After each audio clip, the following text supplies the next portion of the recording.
to another episode of the Women of Ouija. Ouija. I'm Karen Dahlman. And I'm Marla Martenson. Thanks for watching. We've got a viewer question today. Karen's going to ask the question for a beautiful viewer out there.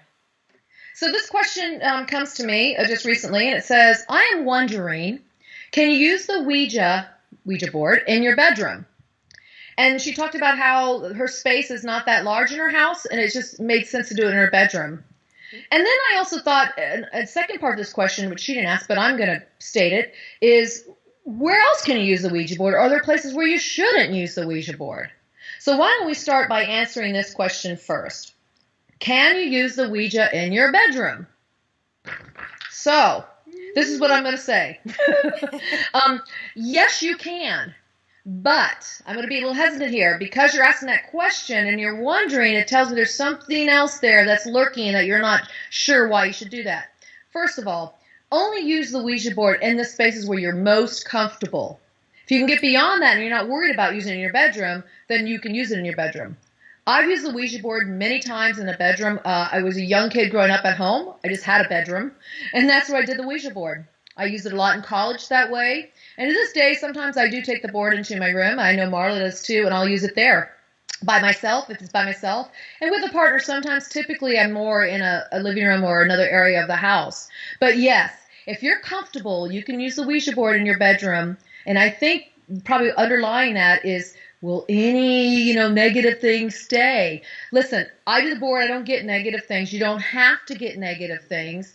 And if you ever do, you just can put the board away and stop it. Yes. I don't believe in the myths that are out there that you're going to draw all this energy into the space. I think that's hogwash. It's not real. You're going to draw energy into the space of what your own energy is and what your own vibrations and thoughts are. You can create tulpas.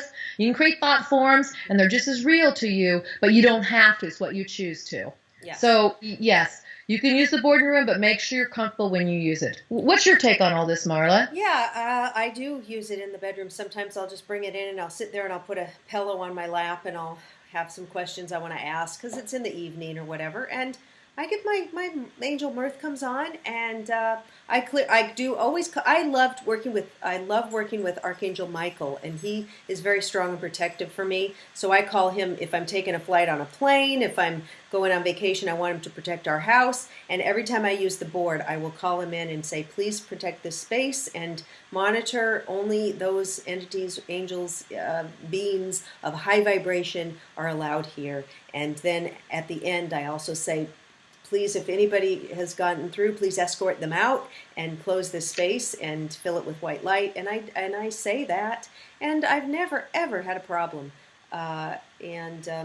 Except I do, in my book, The Buddha Made Me Do It, I talk about a lower energy that did come in, and that was in my bedroom at night in bed. But I don't think it didn't have anything to do with my board, but I did have some lower hitchhikers attached, and I had them removed by my healer. But of course, this is, I didn't have my board in there or nothing. So I also agree, nothing's in the board or can be brought from that. So unless you're calling it in, like you said. Yeah, what you're bottom calling, line is there are lower vibrations out there, just like Yes. there are people that are nice and people that aren't so nice. You got lower vibratory forms of energies, and those can come to you without, take the board out of the equation. Mm-hmm. If you're just messing around and being negative and calling upon that stuff, you can pull all kinds of hitchhikers or attachments or negative stuff to you. That's your choice. Yes. So it's really being clear again with yourself, your intentions, and how you want to use this tool. Mm-hmm. And if you want to use this tool productively in a way that's going to be beneficial to you and uplifting, then get those intentions in you first. State them out loud. You could write them down. I always state them out loud before I even start every session. And of course, I'm writing this stuff as well. Yeah. And then go from there. And then you can work this tool anywhere. You can work this. I mean, we've talked about places we've used the tool before. I've used it in a swimming pool, a swim bar. I've used it floating on a raft. I've used it in a park in the middle of the day. Now, people bring up this a lot. What about a graveyard? People bring that one up. Well, let me tell you what. When I was young and dumb, I was exploring all kinds of things. Yes, I went into the graveyard and I used the board. Okay. I did it quite a few times, and it was for the thrill of it. Yeah. So when I talk about these things in my books, I also give you tips and techniques. So things to try and things probably not to try. Nothing ever happened to me in that graveyard that was negative. I think it's because I was so built up already with my own protection, my own system of that it never was an issue. But yes, I would do the board in the graveyard, and I had some great experiences. It may be sacrilegious and blasphemous to some people, right. And people say, "Oh, you're going to disturb the dead." Well, the dead are not there; they've actually really left. Yeah. There could be lingering souls.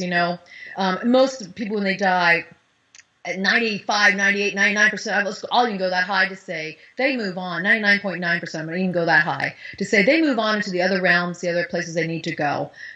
Yes, sometimes there are other spirits that get stuck and stay earthbound, but there's multiple reasons. We can talk about that in another show. Mm-hmm. But those are the ones you might draw and pick up in places like that. Yeah. Again, where you're comfortable doing it is where you can use the board. That's what you got to stick to, and how you feel about it, how your intentions are. Truly, that is the channel, that is the vessel for bringing in these energies and channeling with this type of tool.